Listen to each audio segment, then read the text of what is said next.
మన మనసు చెవును వాడుకున్నట్టే మన ఇష్టాలు మనసును వాడుకుంటున్నాయి, మనసు అడగట్లేదు. ఇది గుర్తుపడితే తారకమే. పరమాత్మ ఎంత దయామయుడు అంటే నీ మనసుకు ఆయన అందిస్తాడు, కానీ ఆయనకి నీ మనసు ఏం అందించలేదు. అంటే అమనస్క స్థితి అన్నది అందరికీ ఉంది. అందరూ ఉన్నారంటేనే అమనస్క స్థితి వల్ల ఉన్నారు. అందుకని అట్లా ఉంది కాబట్టి అవకాశం, అమనస్క స్థితి ఉంది కాబట్టి సాక్షిత్వం ఈజీ అవుతుంది, జ్ఞానం మనకి తేలికైతుంది. కాబట్టి రాముడు మనసుగా అయినప్పుడు కృష్ణుడయ్యాడు, కృష్ణుడు నిరంతర ప్రక్రియ అయినప్పుడు రాముడు అయ్యాడు. ఇద్దరు అదే అమనస్కం ఒకటి, సాంఖ్యం ఒకటి. తారకం ఏంటి అసలు తెలుసుకుంటే తరింపజేసేది ఏంటంటే ఈ సత్యాన్ని నువ్వు అవగాహన చేసుకుంటే తారకం అవుతుంది. వ్యక్తిత్వమా తత్వమా నీకు అర్థమవుతుంది. లక్ష్మి ఎక్కడుంది అంటే నువ్వు ఇతరులకు పెట్టిన అన్నంలోంచి నీ లక్ష్మి అవుతుంది. అమనస్కం అనే మాటకి మనసుకు అదే ఆధారము. అమనస్కం అంటే మనసు లేనిది అంటే అది లేక మనసు లేదు అని, దానికి మనసుతో పని లేదు అని. అందరూ ఆ నిద్రా స్థితిలో మనస్క స్థితిలో నుంచి తారకులు అవుతున్నారు. ఆ తారకులే సాంఖ్యమైంది. అందరూ తారకులే. కాబట్టి ఇది సాంఖ్యయోగం అనండి, క్రియాయోగం అనండి, భక్తి యోగం అన్నీ అందులోంచి వచ్చినవి. ఓం శ్రీ శివానంద గురుభ్యో నమః. శ్రీ ఆంజనేయ పరబ్రహ్మణే నమః. ఆత్మబంధువులు ఆత్మస్వరూపులైన అందరికీ నమస్కారం. ఓం నమో భగవతే శ్రీ శివానందాయ. జై హో మాత శ్రీ అనసూయ రాజరాజేశ్వరి శ్రీ పరాత్పరి. అమ్మ పాదాలకి ప్రణమిల్లుతూ అమ్మ చెప్పిన బోధని. నమస్తే సార్. నమస్తే. శ్రీ జిల్లెడముడి అమ్మవారి దగ్గర పోయినసారి అమ్మ చెప్పేది సాంఖ్యం, చేసేది తారకం, చూసేది అమనస్కం అని అన్నారు. ఆ తర్వాత అంటున్నారు, ఇదంతా నాకు తెలిసి చెప్పడం లేదు, ఏది మనసుకు తడితే అది చెప్తున్నాను. ఇలా లక్షణాలను చెప్పుకోవడం ప్రారంభిస్తే ఎంతైనా విరామం లేకుండా ఆ రాముని దర్శించవచ్చు. అబ్బా అని నిద్ర వస్తుంది. నీకు నిద్ర ఏమిటమ్మా, కృష్ణుడి గురించి చెప్పావు కదా, మరి రాముడి గురించి కూడా చెప్పు అంటే రాముడి గురించి చెప్పమంటే చెప్తున్నారు. విరామం లేనిది రామం. విరామం లేనిది ఏమిటంటే సృష్టి, కదలిక, దేనికి విరామం లేదు. విరామం లేకుండా జరిగే పనుల్లా రాముడే. ఉచ్ఛ్వాస నిశ్వాస, వ్యష్టి సమిష్టి రెండు విరామం లేకుండానే ఉన్నాయి. ఇది ప్రతి ఒక్కటి రాముని అని తెలుసుకోవాలి.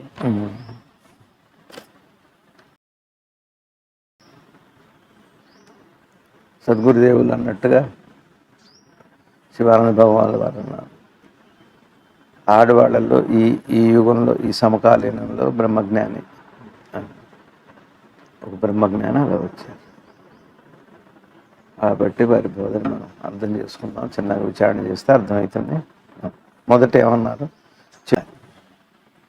చెప్పేదేమో సాంఖ్యం, శరీరం, రెండు కాళ్ళు, రెండు చేతులు, అంత సంఖ్యలేగా, ఒక గుండె, ఒక లివరు, అవంతా మొత్తం ఎంత పొడుగు ఉంటుంది పేరు, ఇదంతా సాంఖ్యం. చెప్పేది సాంఖ్యం. ఏం చెప్పాలన్నా సాంఖ్యంలో చెబుతాం, అదొకటి. ఇకపోతే చేసేది తారకం. చేసేది తారకము అంటే అర్థం ఏంటంటే ఈ సాంఖ్యాన్ని చేసింది ఎవరు అంటే చైతన్యం. అది తారకం. చైతన్యమే తారకం. మరి చైతన్యం లేకుండా చెప్పడం చేయటం ఉంటుందా, సృష్టి ఉంటుందా? కాబట్టి సాంఖ్యం చైతన్యంలో నుంచి పుట్టింది. అంటే తారకంలో నుంచి సాంఖ్యం వచ్చింది. సరే, మరి చైతన్యం ఎక్కడి నుంచి వచ్చింది అంటే అమనస్కంలో నుంచి వచ్చింది. ఎప్పుడు కూడా ఉనికి ఎప్పుడు అమనస్కమే. ఇక మనసు లేదు అక్కడ. మనసు అందులో నుంచి పుట్టిన తర్వాత దేంట్లో నుంచి పుట్టిందో దాని అవసరం దానికి ఉండదు. చెట్టులో నుంచి పుట్టిన పండుకి చెట్టుకు ఆ పండు అవసరం ఉండదు. మీకు అర్థమవుతుందా? చాలా అద్భుతమైన విషయం. అంటే జాగ్రత్తగా వరుసని మనం గుర్తుపెట్టుకుంటే తారకంలో నుంచి అమనస్కంలో నుంచి తారకం వచ్చింది, తారకంలో నుంచి సాంఖ్యం వచ్చింది. సాంఖ్యం లేకుండా ఇక స్థితిగతి ఉండదు. అట్లానే దానికి ముందు ఉన్నటువంటి సాంఖ్యం లేకుండా మీకు గుర్తింపే ఉంది. తారకం లేకుండా సాంఖ్యమే లేదు కదా. తారకము అంటే చైతన్యం లేకుండా అవి ఉన్నా నీకు తెలియదు, నువ్వు ఉన్నట్టు కూడా నీకు తెలియదు. అది తారకము, తరింపజేసే. తరింపజేయటము అనే మాటకు అర్థం ఏంటంటే స్మరింపజేయటం కూడా. అసలు నువ్వు స్మరిస్తున్నావు, నీకు తెలుస్తుంది అంటేనే తారకం అని అర్థం. ఏది నువ్వు గ్రహిస్తున్నావో నీ గ్రహింపే ఒక తారకం. అర్థమవుతుంది? మీరు నాకు కనపడుతున్నారు, అది తారకం. కనపడ్డ వస్తువు సాంఖ్యం. దేనివల్ల అంటే నా ఉనికి వల్ల, అమనస్కం వల్ల. అంటే దీనికి ఒకటే ఉదాహరణ ఏమిటంటే సాంఖ్యము తారకము జాగృత స్వప్నాల్లో ఉన్నాయి. ఒక అమనస్క స్థితి కేవలం నిద్రలోనే ఉంది. కాబట్టి మెలకు వచ్చాక ఇవన్నీ పుట్టినాయి కదా. అంటే మెలకువకు పూర్వం ఉన్న సుషుప్తావస్థ ఏదైతే ఉందో తారకమే. అందరూ ఆ నిద్రా స్థితిలో అమనస్క స్థితిలో నుంచి తారకులు అవుతున్నారు. ఆ తారకులే సాంఖ్యమైంది. అందరూ తారకులే. కాబట్టి ఇది సాంఖ్యయోగం అనండి, క్రియాయోగం అనండి, భక్తి యోగం అన్నీ అందులోంచి వచ్చినవి. కాబట్టి వీటన్నిటికీ మూలాధారం మాత్రం అమనస్క స్థితి. సైన్స్ కూడా ఏం చెబుతుందంటే శూన్యంలో నుంచే సృష్టించబడది ఈ ప్రపంచము. శూన్యమే ఆధారం. శూన్యంలో నుంచి అటు అది కదా విచిత్రం. అంటే వస్తువుల నుంచి వస్తువు పుట్టం గొప్పతనం కాదు, శూన్యంలో నుంచి. ఇప్పుడు ఒక విత్తు ఉంది, విత్తు మీరు ఎంత చూసినా శూన్యమే కనపడుతుంది. విత్తు కనపడవచ్చు, విత్తులో చెట్టు కనపడదుగా. దాని రంగు దాని వేశాక అవ తర్వాత ఇప్పుడు అంటే ఆ శూన్యంలో నుంచి మళ్ళీ ఎంత ఇది వచ్చింది.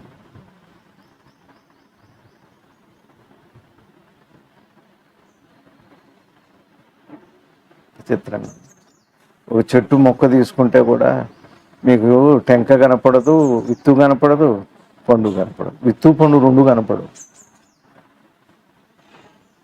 ఒక మొక్క తీసుకుంటే విత్తు పండు రెండు కనపడవు, శూన్యమే. మళ్ళీ అది అంతా అయిపోయాక మళ్ళీ అందులో నుంచి మళ్ళీ కొంత చిత్రమైన ఇదంతా సాంఖ్యం, ఇదంతా తారకం, ఇదంతా అమనస్కం. అమనస్కము అనే మాటకు అర్థం ఏమిటి అంటే అమనస్కం అనేది ధ్యానానికి, ఉనికికి, ఎరుకకి, గ్రహింపుకి, ఆ శివయ్యకి, శివమహాదేవుడికి, గురువుకి వర్తిస్తున్న మాట, గురువుకి చెప్పే మాట. ఇంతకంటే ఎక్కువ అక్కర్లేదు. కాబట్టి అమనస్క స్థితి అన్నది అందరికీ ఉంది. అందరూ ఉన్నారంటేనే అమనస్క స్థితి వల్ల ఉన్నారు. అమనస్క స్థితి వల్లే అందరూ ఉన్నారు. అందరూ ఉన్నారు అని చెప్పడానికి మళ్ళీ సాంఖ్యం కావాలి. అందరూ ఉన్నారని చెప్పడానికి తారకం కావాలి. ఏదైనా బోధ చేయాలంటే తారకం లేకుండా బోధ ఎలా చేస్తారు? జ్ఞానం అంతా తారకంలో నుంచే వచ్చింది. జ్ఞానం అంతా తారకంలో నుంచే వచ్చింది. కాబట్టి సాంఖ్యం లేకుండా తారకం లేదు, తారకం లేకుండా అమనస్క స్థితి లేదు. కాబట్టి దీనికి ఇది ఆధారం, దానికి ఇది ఆధారం, దీనికి అది, దానికి ఇది ఆధారము. ఇవన్నీ మళ్ళీ వేరు కాదు, ఇదంతా ఒకటే. ఇదంతా తెలియటం పేరే జ్ఞానం అంటే. అది స్వామి అమ్మ ఇదంతా తెలిసి చెప్తుంది కాదు, నాకు ఇదంతా తట్టింది చెప్తుంది అంటున్నారు. ఎట్లా తెలిసి చెప్పకపోవటం, తట్టింది చెప్పడం ఎట్లా అర్థం చేసుకోవాలి? ఇదంతా నాకు తెలిసి చెప్పట్లేదు అన్నారమ్మ. 6 ఏళ్ల పాప ఇదంతా నేను నాకు తెలిసి చెప్పట్లేదు అంటే ఎంత గొప్ప మాట. అంటే ఎంత బాగా చెబుతుంది. అమనస్క స్థితి కదా. అమనస్క స్థితిలో తెలియటం ఎట్లా ఉంటుంది? మనసు లేని చోట తెలియటం ఎట్లా ఉంటుంది? కానీ మీరు బాగా నిద్రపోయారు, నిద్రలో ఆనందం కలిగింది, శాంతి వచ్చింది. అది ఎప్పుడు చెబుతున్నారు? మనసు వచ్చాక చెబుతారు. అంటే మనసుకు తెలిసింది ఆ విషయం. అప్పుడు మనసు లేదు, కానీ మనసుకు వచ్చింది. మనసు లేకపోయినా పరమాత్మ ఎంత దయామయుడు అంటే నీ మనసుకు ఆయన అందిస్తాడు, కానీ ఆయనకి నీ మనసు ఏం అందించలేదు, అవసరం కూడా లేదు. ఆయన అంత దయామయుడు.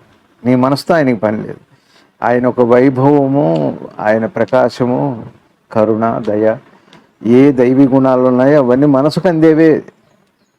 అది జ్ఞానం. అటునుంచి ఇటు వస్తే జ్ఞానం, ఇటు నుంచి అటు జ్ఞానానికి చేరలేదు. మనసు ఎప్పటికీ చేరలేదు. ఆ దూరం ఎప్పటికీ ఉంది, అనాదిగా ఉంది. మీకు అర్థమవుతుంది? మీ నిద్రలో ఉన్న ఆనందం అనుభవిస్తున్నారు కాబట్టి నిద్రని అందరూ కోరుకుంటున్నారు. ఏం తెలియట్లేదు కాబట్టి ఆ తెలియని స్థితి అందరికీ కావాలి. ఆ తెలియని స్థితే కావాలి. అంటే ఇప్పుడు అందరం కూడా, మనందరం కూడా నాకు కష్టం తెలియద్దు, నాకు శాంతి కావాలి, ఈ బాధలు పోవాలి, నాకు ఎప్పుడు ఆనంద స్థితి కావాలని. ఎందుకంటే ఆ తెలియని స్థితినే అడుగుతున్నారు.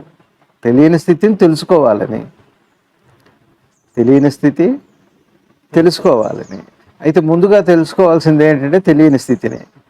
అట్లా విధంగా మరి అమనస్క స్థితియే ఏం చేస్తుంది అంటే మనసు వచ్చాక మనసుకు అందిస్తుంది. ఆ మనసుకు స్థితి ఏమిటో అదే అసలు సంప్రదాయం కూడా.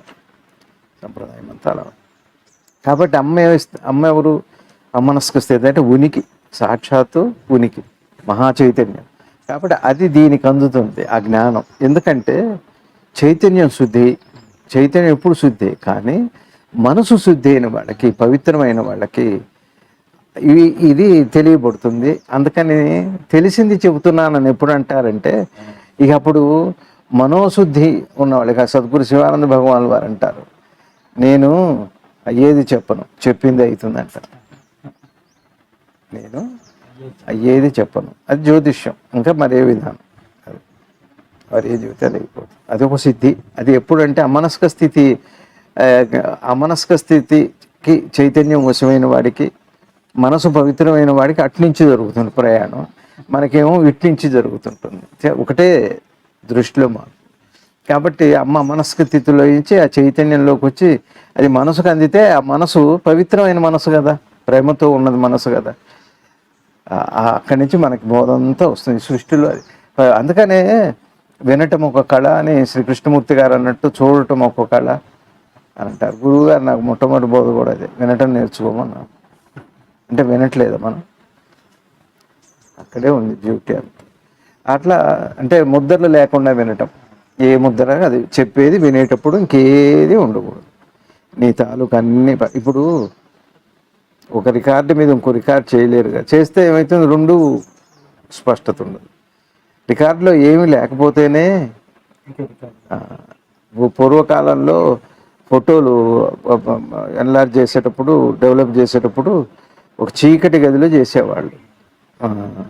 రీలు మీద ఏం పడకూడదు, ఫిల్మ్ మీద, అంత చీకటి గదిలో చేసేవాళ్ళు. మీకు టెక్నాలజీ అర్థమైంది అనుకుంటా. అంటే ఈ విధంగా మరి అట్లా టెక్నాలజీ అంతా అది. కాబట్టి చీకటి అనే మాటకు అర్థం ఏంటంటే అది కాకుండా ఇంకోటి ఏది కనపడదు అని. చీకటి అంటే అది కాదు. కాబట్టి అమ్మ పవిత్రమైన మనసు. కాబట్టి నిన్న మనం భగవద్గీతలో కూడా చెప్పుకున్నాం, పవిత్రమైన మనసు ఒకటి వచ్చింది అంటే స్థితి, అన్ని సంకల్ప భేద బుద్ధి పోతుంది, బుద్ధి స్థిరమవుతుంది. అదే అమనస్క స్థితి, జ్ఞానం కలుగుతుంది. ఇప్పుడు అది. కాబట్టి పవిత్రమైన మనసు ఎవరికన్నా ఉంది అంటే వాళ్ళ సన్నిధిలో ఎన్నో మహత్తులు జరుగుతాయి. అదే పెద్ద మహత్తు అసలు. ఇప్పుడు చూడు, ఆయన ఎట్లా ఉండగలుగుతున్నారంటే మనకి మహత్తులాగా ఉంటుంది. చాలా కష్టం అది అసలు, సరే తేలిక కూడా. కాబట్టి పవిత్రమైన మనసుకి, అందుకని పవిత్రమైన మనసు ఏముంటుందంటే, నాకు తెలుసు నేనే చెబుతున్నా అందు అటు పవిత్రమైన మనసుకి ఏమవుతుందంటే ఆ సిగ్నల్ అందుతుంటుంది. మీ సెల్ ఫోన్ కూడా కొద్దిగా డైరెక్షన్ మారితే టవర్స్ మాయమవుతుంటాయి. చూడండి, 4, 5 ఉంటాయి, 5 ఒకటికి వస్తుంది, ఆ ఒకటి కూడా పోతుంది. పూర్వకాలంలో మనకి టీవీలు వచ్చిన కొత్తల్లో 70s, 80sలో ఆ పైకి ఎక్కి డిష్ను సరి చేస్తుండేవాళ్ళు, పైన అరుస్తుండేవాళ్ళు కింద వచ్చిందా రాలేదా అని. ఎక్కడో ఒక డైరెక్షన్లో ఒక చోట ఈ రెండు కలిసేవి, అది ఇది. అప్పుడు మీరు బొమ్మ చూడగలుగుతారు, లేకపోతే బొమ్మ చూడలేరు. ఇక్కడ కూడా మనసుకు పవిత్రత లేకపోతే, చైతన్యంలో ఎంత గొప్ప విషయం ఉన్నా కూడా మనసుకు అందదు. చైతన్యం ఎంత గొప్పది అయినప్పటికీ కూడా అమనస్క స్థితి లేకపోతే అది జ్ఞానం కింద మారదు. అందుకనే భగవాన్ కూడా ఏం చెప్పారంటే, భగవాన్ మనుషులు సందేశం ఇవ్వాలి. ఏమన్నారంటే, ఎవరో అడిగారు, శూన్యస్థితి ఏర్పడుతుంది, బాగుందండి, కానీ మళ్ళీ వాసనలు అవి వస్తున్నాయి, అది నిలబడాలంటే ఏం చేయాలన్నా, వాసనలు పోగొట్టుకోమన్నారు. అన్నీ ఆత్మ దర్శనం ముఖ్యం కాదు, ఆత్మజ్ఞానం ముఖ్యమే కాదు అసలు, దాని పక్కన పెట్టుకో. ముందు మనసు శుద్ధి అనేది, మనోశుద్ధి అన్నది, నిర్మలత్వం అన్నది చాలా ఇంపార్టెంట్ ఈ ఫీల్డ్లో. ఈ సుందరాకాండకి అది అవసరం. కాబట్టి అమనస్క స్థితి అంటే, అమనస్క స్థితి తారకమైంది, తారకం సాంఖ్యమైంది. సాంఖ్యం అంటే మరి ఏదో కాదు, ఆలోచన ఉన్న మనసే. మనసు అంటే ఆలోచన, ఆలోచన అంటే మనసు, అదే సాంఖ్యం అయిందా. ఇకపోతే తారకం నుంచి, అమనస్కం నుంచి తారకం, తారకం నుంచి సాంఖ్యం కదా. ఈ అమనస్క స్థితి యొక్క దాని వైభవం ఏదైతే ఉందో మీరనే తురియం అనండి, లేకపోతే సహజ సమాధానం అండి, ఏదో ఒకటి ఉంది కదా, లేదా నిద్రాస్థితి అందాం, మనకి తెలిసిన నిద్రాస్థితి. ఏ మనసు లేదు, అఖండమైన ఆనందం, శాంతి ఉంది. భగవాన్ చెబుతారు ఎరుక లేదు అక్కడ శాంతి ఉంది, ఇక్కడ ఎరుక ఉంది శాంతి లేదు. అయిందా? ఎప్పుడైతే మనసు పవిత్రమైందో అమనస్క స్థితిలో పొందిన ఆనందాన్ని మనసున్న స్థితిలో పొందుతుంది. అప్పుడు అది తారకమవుతుంది, అప్పుడు అది నిజమైన సాంఖ్య యోగం అవుతుంది. ఇది అమ్మ చెప్పిన మాట. స్వామి, అమ్మ నాకు తట్టింది చెప్తున్నాను అంటూనే మళ్ళీ ఈ లక్షణాలను చెప్పుకుంటూ వెళ్తే అది విరామం లేని రాముని దర్శించవచ్చు అన్నారు. ఎట్లా దాన్ని ఎలా అర్థం చేసుకోవాలి? ఇక్కడ విరామం లేకుండా అంటే అదేముంటుంది, ఇంకేముంది. ఇక రాముడిని దర్శించకుండా ఉండలేరు. రాముడు అన్నది ఇక్కడ అమ్మ ఏం చెబుతున్నారంటే అమనస్క స్థితిని. అందుకనే ఆంజనేయుడు అమనస్క స్థితి అంటే ఒక ఆంజనేయ స్వామికే చెందుతుంది అన్నమాట. ఆంజనేయ స్వామి అమనస్క స్థితి గురువుగారు రాశారు, ఏ పుస్తకం పేరు ఏదో నాకు గుర్తు రావట్లేదు, కానీ ఆంజనేయ స్వామి అమనస్క స్థితిలో ఉంటారు అంటే అమనస్క స్థితిలో అఖండ తైలదారులాగా రామతత్వం అంటే ఏం లేదు. అమనస్క స్థితి అంటే రాముడే, అమనస్క స్థితి అంటే నువ్వే, నీ ఉనికే నీ చైతన్యం. ఇది అమనస్క స్థితి. ఇంకా అది అవిరామంగా ఉంటుంది. మన మాటల్లో కూడా తెలుగులో అవిరామంగా అంటారు కదా, విరామము అవిరామము. అయిందా? విరామం లేదండి అసలు ఎక్కడ ఉందా? మన చదవండి. ఇలా లక్షణాలను చెప్పుకుంటూ ప్రారంభిస్తే ఎంతైనా విరామం లేకుండా రాముని దర్శించాలి. అసలు విరామం ఉండదు. ఇక తప్పితే నువ్వు ఇంకోటి చూడలేవు, అమ్మకి నిద్ర వస్తుందట, రేపు చెప్పుకుందాం ఉంటారు. ఇక్కడి నుంచి మనం వెనక్కి వెళ్ళాలి. ఈ ముందు నుంచి చెప్పుకున్నదంతా అమ్మ చెప్పింది అర్థం కావాలంటే చివరి నుంచి వెనక్కి వెళ్ళాలి, కింద నుంచి పైకి వెళ్తాం. ఉచ్ఛ్వాస నిశ్వాసాలలో కూడా విరామం లేదు అంటున్నారు. లేదా అండి? గాలి పీల్చుకున్నప్పుడు వదలటం ఉందా? ఉందే. గాలి పీల్చుకుంటున్నారు, ఇప్పుడు వదలటం అనే పనికి విరామం వచ్చిందిగా. సరే, గాలి వదులుతున్నప్పుడు పీల్చుకోవటం ఉందా? మరి విరామం ఉందిగా రవి గారు, ఖాళీ ఉందిగా, విశ్రాంతి ఉందిగా. మరి లేదంటున్నది అమ్మ చేటు గారు, లేదంటున్నారు. విరామం లేదంటున్నారుగా, శ్వాసలో ఉందిగా. మీరు కావాలని కుంభిస్తున్నారుగా, కొంతసేపు నిమిషం 2 నిమిషాలు వాళ్ళ స్తోమతను బట్టి చేస్తున్నారు. మరి విరామం లేదని అమ్మ ఎట్లా అంటుంది చెప్పండి? గాలి పీల్చుకునేటప్పుడు వదలట్లేదు, వదిలేటప్పుడు పీల్చుకోవట్లేదు. మరి రెండుకి విరామం ఉంది. కానీ గాలి పీల్చుకుంటూ వదిలే వస్తువు ఏదైతే అమనస్క స్థితి ఉందో, ఏదైతే తారకం ఉందో, అది లేకపోతే పీల్చుకోవటం, ఆపటం, మళ్ళీ పీల్చుకోవటం, వదలటం అనేది ఉందా? అది దాన్ని చూస్తే రాముడు అర్థమవుతాడు, దీన్ని చూస్తే మీకు విరామం అర్థమవుతుంది. విరామాన్ని చూడటం ఎందుకు అంటే రాముని చూడటానికి. రాముని చూడాలంటే విరామాన్ని చూస్తూ ఒకటి ఉంటేనే కదా తీసుకుంటాం వదలటం. తీసుకొని వదలటంలో విరామం ఉందేమో చూడండి. తీసుకోవటం వదలటంలో విరామం ఉంది, తీసుకుంటూ వదులుతూ ఉన్న వస్తువులో విరామం ఉందా? అది చూడు, అది విరామం, అది రామం. అంటే అమనస్క స్థితికి, అంటే అమనస్క స్థితి అంటే ఏంటని చెప్పా, ఉనికికి లోపల ఉన్న వస్తువుకి, కాన్షియస్కి అది నిరంతరంగా. మీకు చూపు అనేక విషయాల్లో వెళ్ళొచ్చు, కానీ చూపు అనేది ఒకటే, విరామం లేదు. ఇప్పుడు ఉదాహరణకు మీరు నన్ను చూశారు, ఒక క్షణం తర్వాత అది చూస్తారు, విరామం ఉందిగా. మరి అది చూసిన తర్వాత ఇంకోటి వినేది ఉంది, ఇది ఉంది, ఇందాక వినేది ఇప్పుడు వింటల్లా, ఇప్పుడు నేను చెప్పేది మళ్ళీ చెప్పట్లేదు, ఇదంతా విరామమే. అది కాదు, కానీ చెప్పే వస్తువు, వినే వస్తువు ఏదైతే ఆ తన్మాత్రల వెనక ఉనికిగా ఉందో ఆధారంగా దాని అమనస్కము అన్న.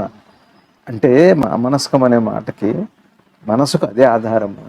అమనస్కం అంటే మనసు లేనిది, అంటే అది లేక మనసు లేదు అని, దానికి మనసుతో పని లేదు అని. దానికి అసలు రవి గారు, మీ ఇంద్రియాలు పనిచేసిన తర్వాత అనుభవించాలంటే ప్రతి అనుభవానికి మనసు కావాలి కాదా?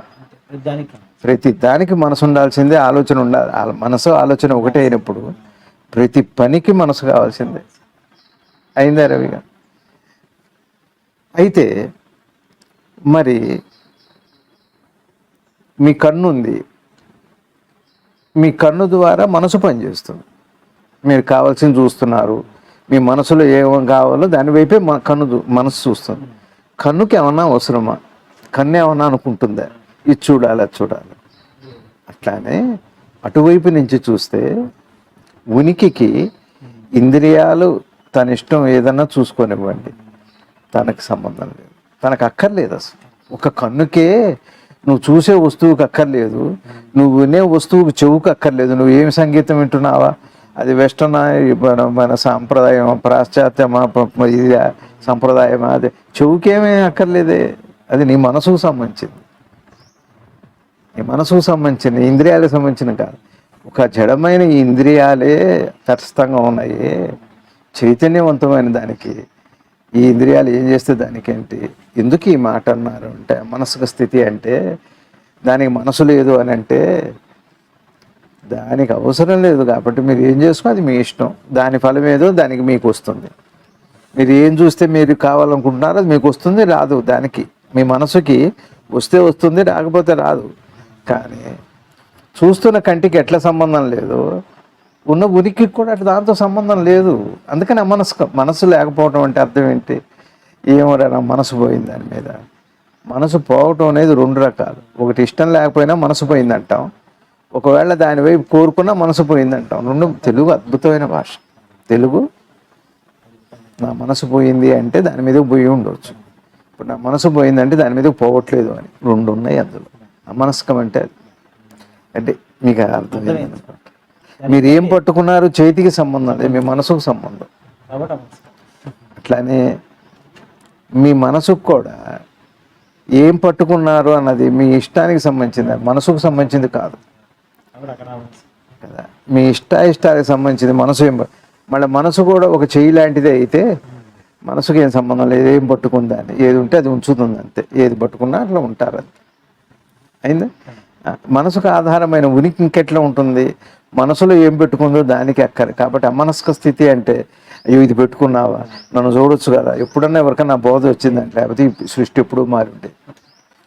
అందుకని అట్లా ఉంది కాబట్టి అవకాశం, అమనస్క స్థితి ఉంది కాబట్టి సాక్షిత్వం ఈజీ అవుతుంది, జ్ఞానం మనకి తేలికైతుంది. అందరిని కొరకరాని కొయ్య, అందరిని ద్రాక్ష కాదు అది. ఆ అవకాశమే చాలా గొప్పది. అది ఎప్పుడూ తటస్థంగానే మీ కన్నులాగా. మీరు చూడొద్దు అనుకుంటే కళ్ళు ఇట్లా మూసుకున్నా అనుకోండి, కానీ చూడాలని లోపల ప్రాణం మనసు. కానీ కన్ను ఏమన్నా ఎప్పుడన్నా మిమ్మల్ని ఇబ్బంది పెట్టిందా రవి గారు? దానికి ఏదన్నా అడ్డం ఏదన్నా పెడితే కన్ను నలుసో ఏదో పూసో గీసో ఏది ఇబ్బంది, కానీ కంటికి ఆ విధమైన ఇబ్బంది ఉంది. కానీ భౌతికంగా ఇచ్చ అనే మనసు అనేది దానికి లేదు రవి గారు. మీకు అర్థమైందా? అమనస్కము అంటే మీరు లోపలికి వెళ్తున్నా కొద్దీ శరీరం ఏం పెట్టుకుందో, శరీరం ఏం చేసిందో ఏది అది కావాలంటే అలా అడిగేదల్లా మనసే. సరే, ఒకవేళ మనసు అడుగుతున్నా కానీ మీ ఇష్టాలు దాన్ని దాచుకుంటున్నాయి, కానీ మనసు దాచుకోవట్లేదు. కొద్దిగా లోతైన మాట నేను చెబుతున్న మాట, చాలా లోతైన మాట. నిశ్చితంగా చూస్తే కానీ అర్థం కాదు. ఏమంటే మనసు ఇష్టాలు అంటున్నారు, మనసు ఇష్టం వేరా, అట్లా కాదు. మీ మనసు ఉందని అంటున్నారు కదా, ఇప్పుడు నాకు ఇష్టం లేదని ఎందుకు అంటున్నారు? ఇష్టం లేకపోతే దాన్ని అడగట్లేదు కదా మీరు. కానీ పనిచేస్తున్న ఇంకోటి మళ్ళీ మనసు ఎప్పుడూ అవిరామంగా పనిచేస్తుంది, కానీ ఒక దాంతో ఉండట్లా, అది తటస్థంగానే ఉంది. మనసు కూడా పవిత్రం, అది తెలిస్తే పవిత్రమే. ఈ విధంగా మరి దాని పనిముట్టైన ఆత్మకి సారథి లోపల ఆత్మకే కదా మనసు పరికరం. అదేం పట్టుకుంటే దానికేంటి? దానికి అక్కరే లేదు, మనసే లేదు. ఇది అమనస్క స్థితి.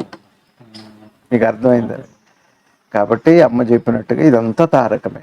కాబట్టి విరామం ఉందా లేదా శ్వాసలో? ఉంది.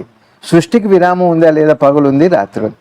మరి రాత్రి వస్తే పగలకి విరామం, పగలు వస్తే రాత్రికి విరామం. ఆ ప్రక్రియకి విరామం ఉంది, కానీ ఉన్నదానికి విరామం ఎక్కడ ఉన్నదే రాముడు, అదే రామము అని అమ్మ సృష్టి వైపు నుంచి చూసినా, స్థితి వైపు నుంచి చూసినా, లయం ఎప్పుడు ఉండేది. ఏది ఆధారంగా ఉందో, ఇప్పుడు మీరు గాలి తీసుకుంటున్నారు కదా, తీసుకునేటప్పుడు వదలట్లేదు, వదిలేటప్పుడు ఒకసారి చేయగలరా అంటే విరామం ఉంటేనే కదా. అక్కడ విరామం పేరు రాముడు అంటే అర్థం ఏంటంటే ఈ రెండు క్రియలు ఏది చేస్తుందో దాని పేరు రాముడు అని. ఈ శరీరంలో సమస్త క్రియలు ఏది చేస్తుందో దానికి రాముడు అని ఒకటి విరామం ఉంది కదా. కానీ ఉన్న వస్తువు ఎప్పుడు అట్లుండే అయింది. ఇప్పుడు మీకు తెలుసుగా గాలి తీసుకుంటున్నట్టు, తీసుకోకపోతే ఏమవుతుంది? ఇబ్బంది అవుతుంది. ఇప్పుడు మీకు తెలుస్తుంది రవి గారు గాలి తీసుకుంటున్నట్టు గమనిస్తే తెలుస్తుంది కదా. మామూలు మాటలే, పెద్ద లోతైన మాట కాదు, మామూలు మాటే కానీ చాలా లోతైన మాట. మీకు తెలుస్తుంది గాలి తీసుకోవటం వదలటం, అందులో విరామం కూడా తెలుస్తుంది. మరి మీరు నిద్రపోతారు, నిద్రపోయిన తర్వాత మీరు తీసుకున్నట్టు మీకు తెలుస్తుంది, తెలియట్లేదుగా. మరి ఇప్పుడు తెలుస్తున్న వస్తువు తెలుసుకోవట్లేదంటే దానికి విరామం వచ్చిందా లేదా? మీకు తెలిసి శ్వాస తీసుకుంటున్నారు జాగృతంలో, తెలియకుండా శ్వాస తీసుకుంటున్నారు నిద్రలో.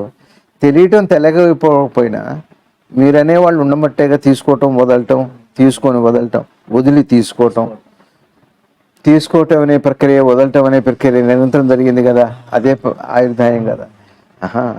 తీసుకుంటున్నారు, వదులుతున్నారు. తీసుకునేటప్పుడు వదలట్లేదు, వదిలేటప్పుడు తీసుకోవట్లేదు, రెండు ఒక్కసారి జరగట్లేదు, కొంత విరామంతో జరుగుతున్నాయి. కానీ ఈ ప్రక్రియ నిరంతరం జరుగుతుందిగా. అంటే నిరంతరం ఈ ప్రక్రియ జరగాలంటే నిరంతరం అంతరంగా ఏదో ఒకటి ఉండాలి కదా. ఆ వస్తువే రాముడు. ఏది ఈ శరీరంలో సమస్త కార్యాలు చేస్తుందో చూడటంగా ఇదే రమణ మహర్షులు భగవాన్ వారు చెప్పారు. నేనెవరు అంటే అవా రాముడే నీ కళ్ళ ద్వారా, నీ చెవుల ద్వారా, నీ చర్మం ద్వారా, సమస్త ఇంద్రియాల ద్వారా నిరంతరం పనిచేస్తున్నాడు. అదే రాముడు, అదే నేను అంటే.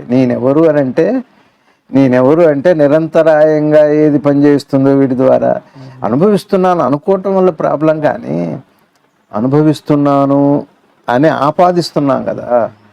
కానీ ఇంత క్రియ నిరంతర ప్రక్రియ, విరామం లేని ప్రక్రియ, విరామంలా కనపడే ప్రక్రియ ఏదైతే ఉందో అదే రాముడు.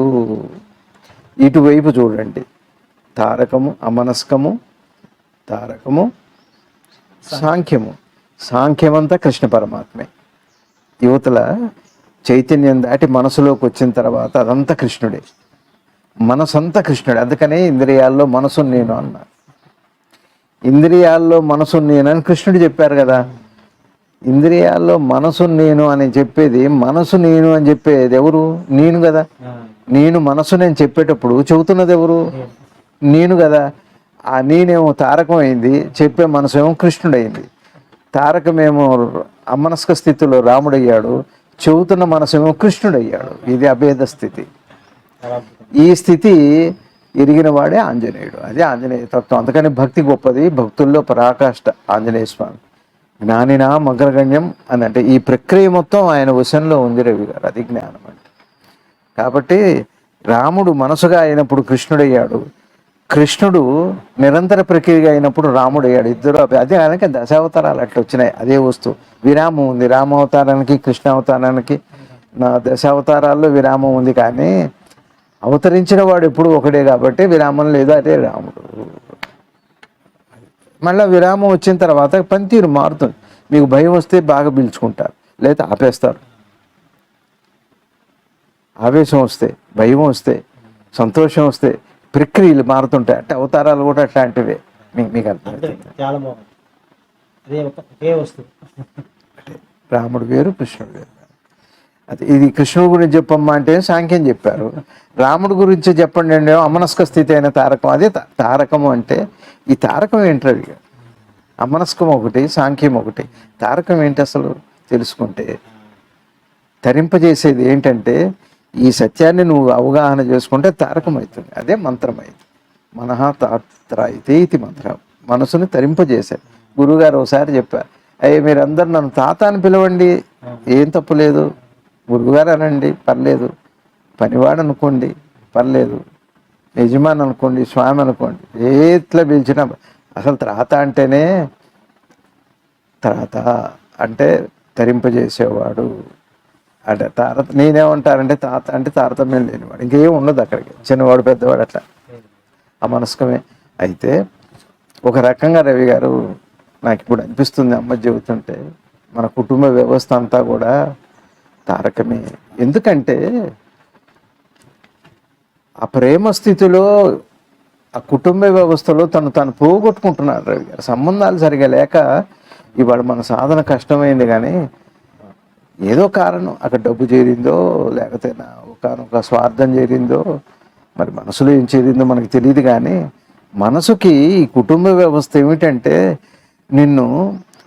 నువ్వు అందరి వాడివి, అందరిలో ఒకటివి అని చెప్పడానికి కుటుంబ వ్యవస్థ వచ్చింది. కానీ నేను నా కుటుంబం అని అంటానికి కుటుంబ వ్యవస్థ రాలేదు. అసలు కుటుంబమే లేదు. అప్పుడు ఇద్దరు లేకుండా ఏముంది చెప్పండి? ఏ ఇద్దరు లేకుండా లోకమే ఉంది. రెండోది లేక లోకమే ఉంది. అందుకని కుటుంబ వ్యవస్థ ఒక భార్య, భర్త, ఓ తండ్రి, కొడుకులు, తన కుమారుడు, అదే కుమారుడు తన కుమారుడుగా వచ్చింది. ఎట్లా అంటే ఒక వెదురు పిలక వేసినట్టు అట్లా పెద్దదవుతుంది. అందుకనే ఈ పెళ్ళిళ్ళలో ఆడపిల్లల్ని ఆ వెదురు గంపలో ఊరేగించేది ఏంటంటే అట్లా ఈ వెదురు ఎట్లయితే ఇంత సంతతిగా ఇంత వృద్ధి చెందుతుందో ఆ విధంగా ఈ వంశం అలా వృద్ధి చెందాలి. ఎంత ఉన్నత ఉద్దేశం ఉంది బుట్టలో మోయటంలో. సంకేతమే, అది సింబాలిక్కే. కానీ ఈ దృష్టితో జీవించాలి. అందుకని అందుకని భగవాన్ కూడా చెబుతారు, ఒక వైరాగ్య భావం ఉన్నవాడికి పిల్లనివ్వండి అంటారు. ఎంత అతను మెటీరియలిస్టిక్, ఎంత భౌతికమైతే అంత అమ్మాయి కష్టాలు ఉంటాయి, ఎంత ఆధ్యాత్మికమైతే అమ్మాయి అంత సుఖపడుతుంది. వైరాగ్యంగా సత్యం తెలిసినవాడు, భార్య ఏమిటో తెలిసినవాడు, తల్లి ఏమిటో తెలిసినవాడు, తండ్రి ఏమిటో. ఇప్పుడే దాని స్థానాలు ఒక్కటి వచ్చేసింది. ఒక స్తంభం ఎట్లా ఉండాలి? లైట్ హౌస్ లాగా ఉండాలి. కాబట్టి కుటుంబ వ్యవస్థ నేను అనేది ఇది తారకం. ఇట్లా ఒకటి ఎట్లయిందో అమనస్కం తారకమైంది, తారకం సాంఖ్యమైంది. జాగ్రత్తగా చూస్తే అమనస్కమే సాంఖ్యమైంది. దీన్ని అర్థం చేసుకునే వివేకం అదే ఆంజనేయ స్వామి, అదే తారకం అంటే. ఆంజనేయ స్వామి తారకుడు. తారకనామము వదలక జపించని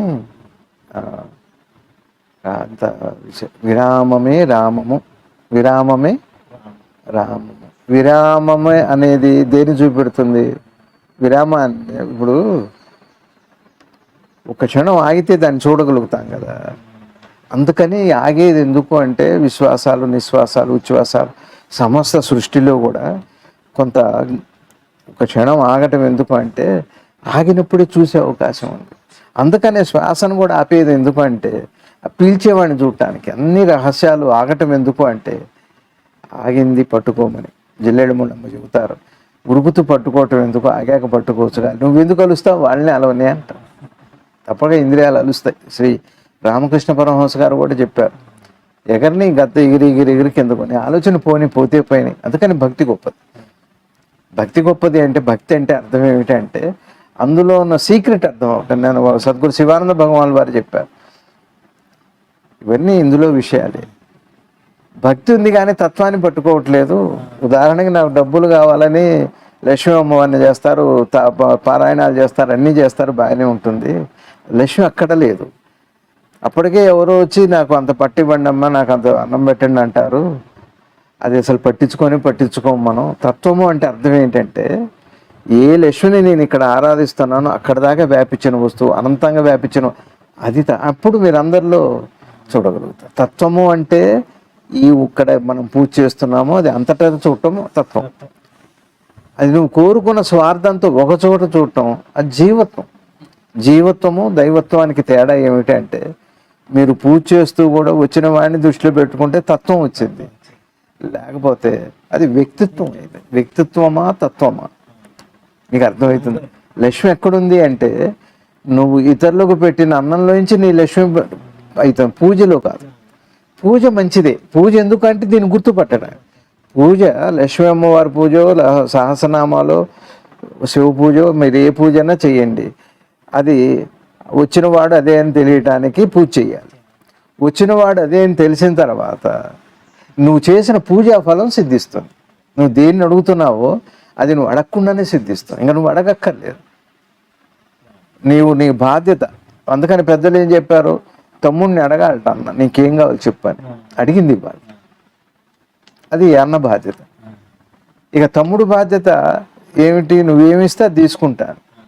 అన్న బాధ్యత ఏమిటంటే నీకేం కావాలో చెప్పు, నేను ఎంత బాగుంది చెప్పండి. అప్పుడు ఇద్దరిలో అధర్మం లేదుగా, అది చక్కగా ఇద్దరికీ సంక్రమిస్తుంది. నా సొంతమే అవ్వాలంటే అది వ్యక్తిత్వం. ఇది నీది కాదు నాది కాదు అని తెలిస్తే తత్వం. ఈ రెంటి మధ్యనే ఒకటే విషయం. ఇది తారకం, ఇది ఆంజనేయ స్వామి ఉన్నది ద్వైత స్థితిలో ఉన్నప్పటికీ కూడా ఆయన బంటుగా ఉన్నా, రామ బంటుగా ఉన్నా, అంత సేవ చేసినప్పటికీ కూడా తత్వారాధనలో ఆయన చేశారు, తత్వంగా చేశారు.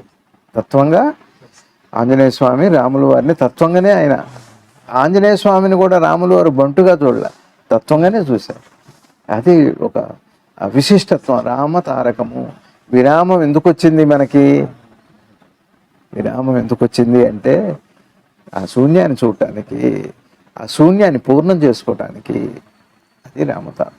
స్వామి, మరి అమ్మ ఈ వ్యష్టిలోనైనా సమిష్టిలోనైనా రెండిటిలో కూడా ఆ విరామం లేనిది చూస్తే అది తారకమే అంటున్నారు. అట్లా ఈ వ్యష్టిలో సమిష్టిలో రెండిట్లలో చూడటం ఎలా తెలుసుకోవాలి? నేను నాకు ఎలా సాధ్యం అవుతుంది?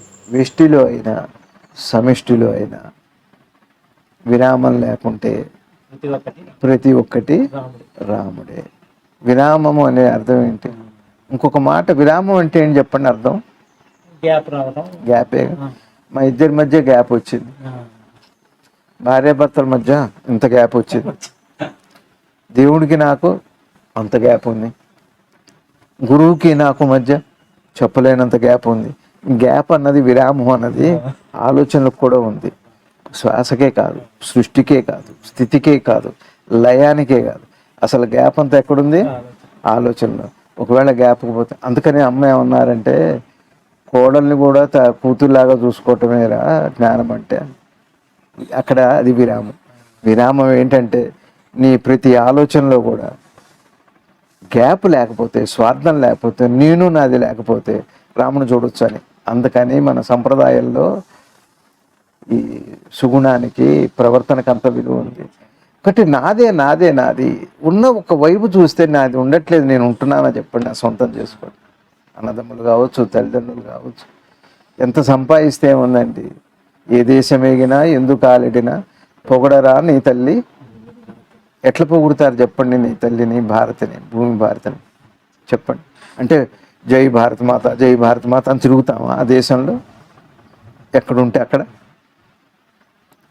పొగడరా నీ తల్లి భూమి భారతిని అంటే పొగడరా అని నిన్ను ఉద్దేశించి కాదు, వాళ్ళు అవతల వాళ్ళు పొగడాలి నీ తల్లిని. చెప్పిన వాడు ఏం చెబుతున్నాడంటే, పొగడరా నీ తల్లి భూమి భారతిని అంటే నీ వేషధారణ, నీ ప్రవర్తన, నీ దృష్టి, ఇవన్నీ కూడా విరామంలో భేదం పోతే, ఆలోచనలో భేదం పోతే అప్పుడు ఏమవుతుంది అంటే వాడే పొగుడుతుంటాడు. అమ్మ ఏం చేశాను మీద, ఎక్కడి నుంచి వచ్చారు? నేను ఈ పంచె కట్టుకొని బ్రెజిల్లో వెళ్తే దగ్గరకు వచ్చి ఇది పట్టుకొని, ఆర్ యూ ఇండియన్, మీరు ఇండియన్స్ భారతీయుల అని అడుగుతున్నారు. అంటే నేను గొప్ప చేశాను కాదు, విషయం చెబుతున్నాను. ఇప్పుడు వాడు పొగిడాడా, నేను పొగిడానా? అవతల వాళ్ళు గుర్తుపట్టాలి. అది కదా పొగడరా నీ తల్లి భూమి భారతిని అంటే. నువ్వు పొగుడుతూ కూర్చోవటం కాదు, వాళ్ళు అందరూ అనుకునేట్టుగా చెయ్యాలి. కీర్తిశేషులు అంటే అదేగా, నువ్వు మిగిల్చి వెళ్ళేది కాదు, వాళ్ళు అనుకోవటానికి మిగిలింది అని దేశభక్తి అంటే. కాబట్టి విరామము అనేది గ్యాప్ అనే కదా. There is a gap between cup and lip అంటారు కదా. ఎప్పుడు కప్పుకి లిప్కి అంటే పెదవికి కప్పుకి మధ్య ఆ విరామం ఉంది అని. అందుకనే తాగగలుగుతున్నారు.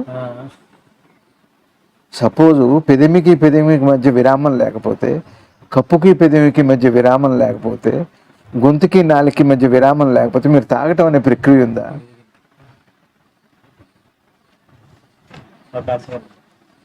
విరామం అంటే అవకాశమే.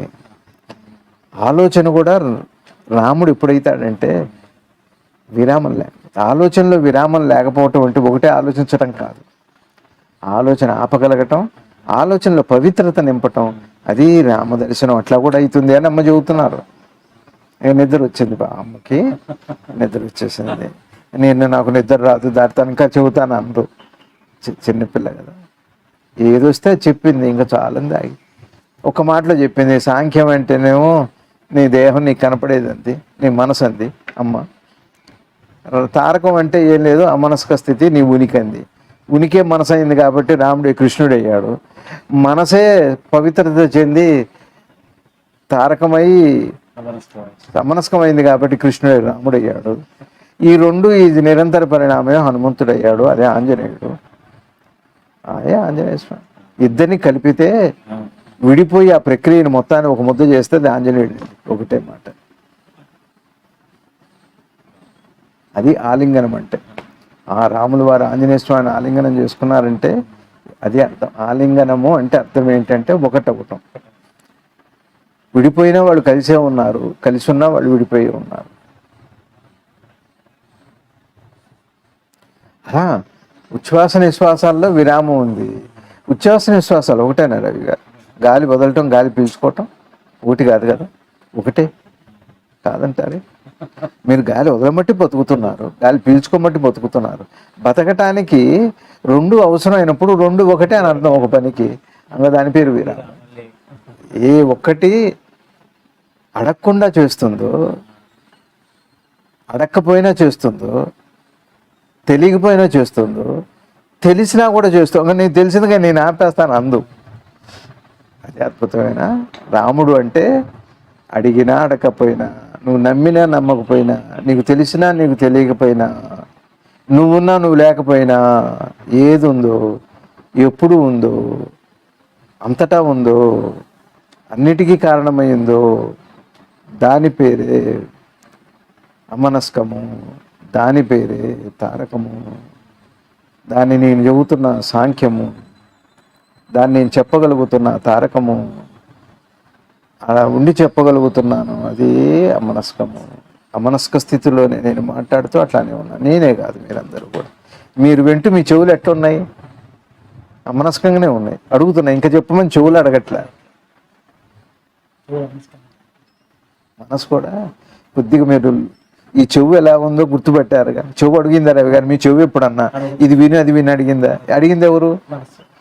ఇంత నిశ్చితంగా మీ మనసును చూడండి. మనసు కూడా అట్లా అడగట్లేదు.